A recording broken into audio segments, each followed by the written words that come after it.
everyone, welcome to Bosco Campus Vision. I am Lakshmi V.S., Assistant Professor, Department of Commerce, Don Bosco College, Kottayam.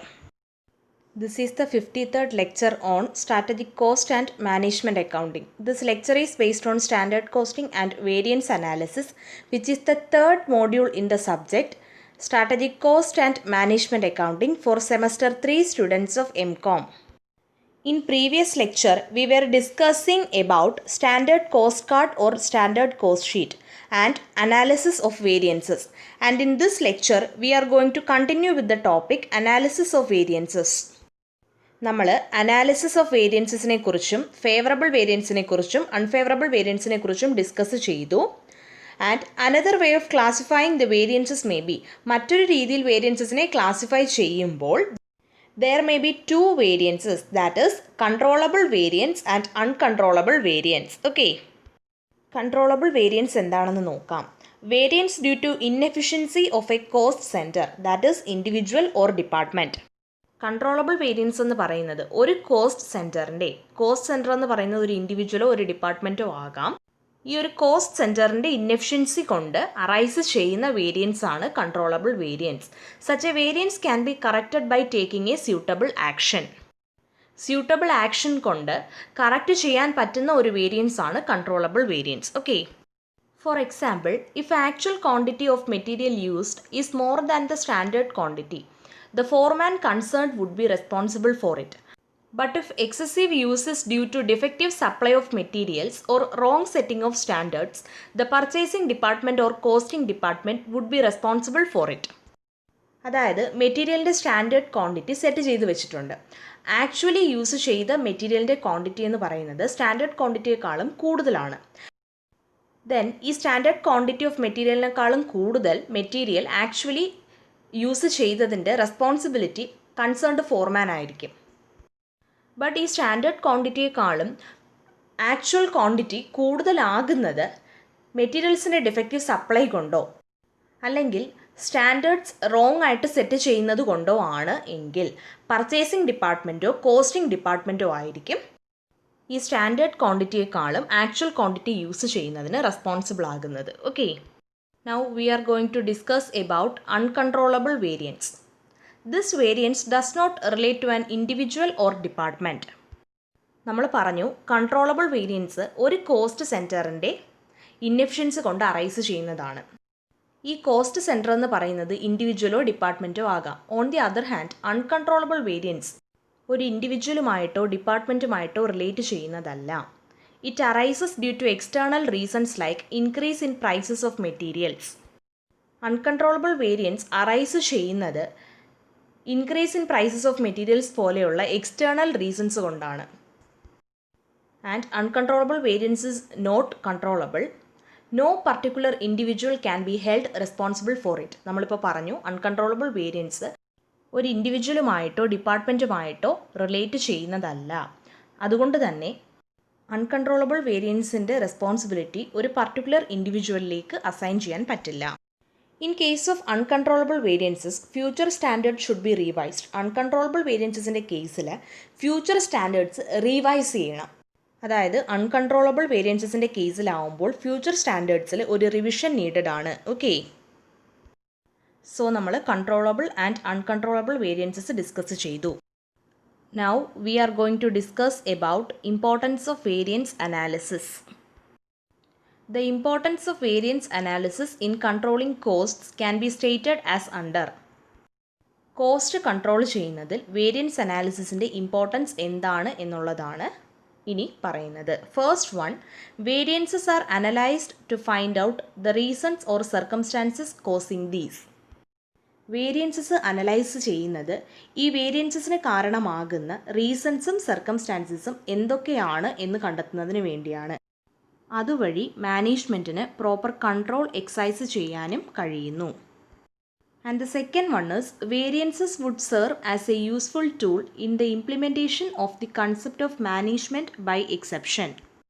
Management by exception എന്ന കൺസെപ്റ്റിൻ്റെ ഇംപ്ലിമെൻറ്റേഷനിൽ variances ഒരു useful ടൂളാണ്. And ഇതിൽ variances മാനേജ്മെൻറ്റിന് ബിസിനസ്സിൻ്റെ erratic ആയിട്ടുള്ളതും ഔട്ട് ഓഫ് ലൈൻ ആയിട്ടുള്ളതുമായ ബിഹേവിയറിനെ പറ്റി ഇൻഫർമേഷനും നൽകുന്നുണ്ട്. ആൻഡ് മാനേജ്മെൻറ്റിന് ടാർഗറ്റ് പെർഫോമൻസിൽ നിന്നും ഡീവിയേഷൻസ് വരുന്ന എൻ്റർപ്രൈസിൻ്റെ ഓപ്പറേഷൻസിലും സെഗ്മെൻറ്റ്സിലും മാത്രം കോൺസെൻട്രേറ്റ് ചെയ്യുവാനും കഴിയുന്നു.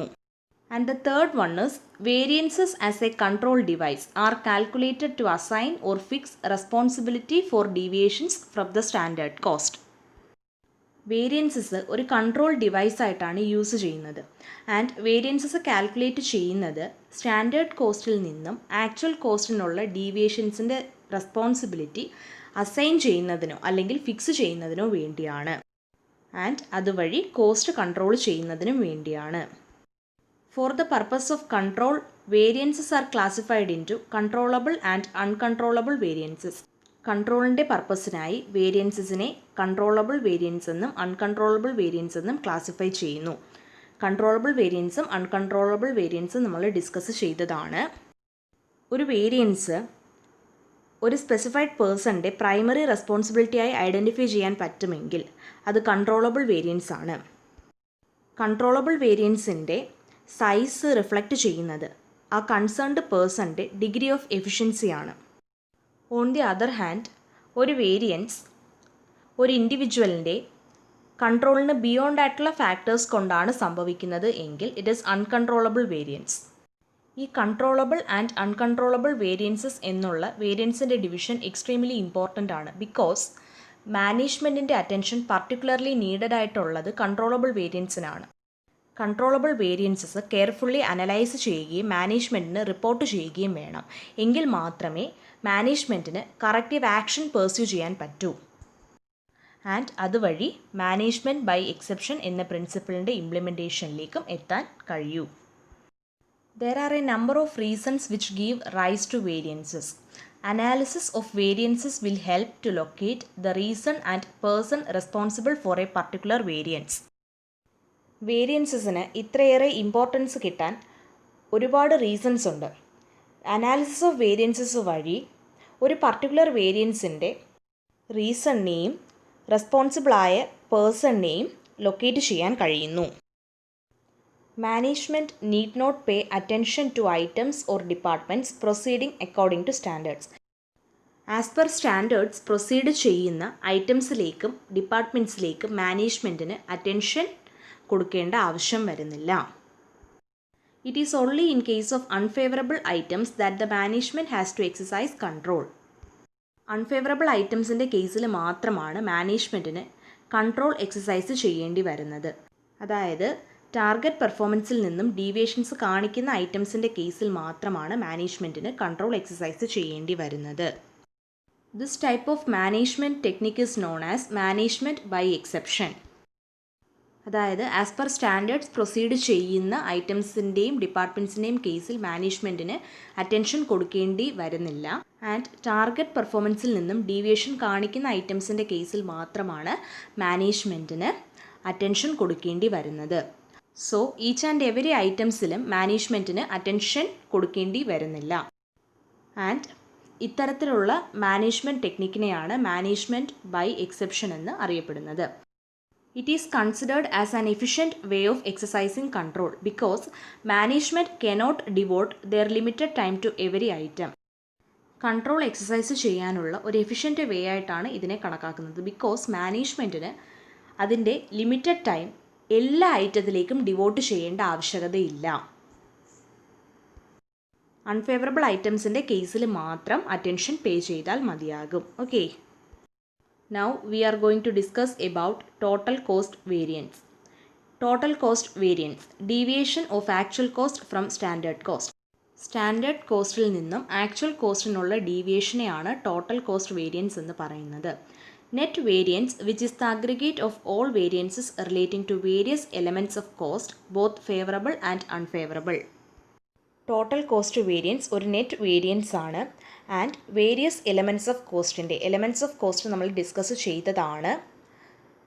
മെറ്റീരിയൽ, ലേബർ ആൻഡ് ഓവർഹെഡ് തുടങ്ങിയ എലമെൻറ്റ്സ് ഓഫ് കോസ്റ്റുകളുമായിട്ട് റിലേറ്റ് ചെയ്തു വരുന്ന ഫേവറബിൾ ആൻഡ് അൺഫേവറബിൾ വേരിയൻസസുകളുടെ അഗ്രിഗേറ്റുമാണ്. Okay, Analysis of variances may be done in respect of each element of cost and sales. കോസ്റ്റിൻ്റെ ഓരോ എലമെൻറ്റിനും സെയിൽസിനും അനാലിസിസ് ഓഫ് വേരിയൻസസ് നടത്താറുണ്ട്. And the variances are first one direct material variances, second one direct labour variances, third one overhead variances and fourth one sales variances.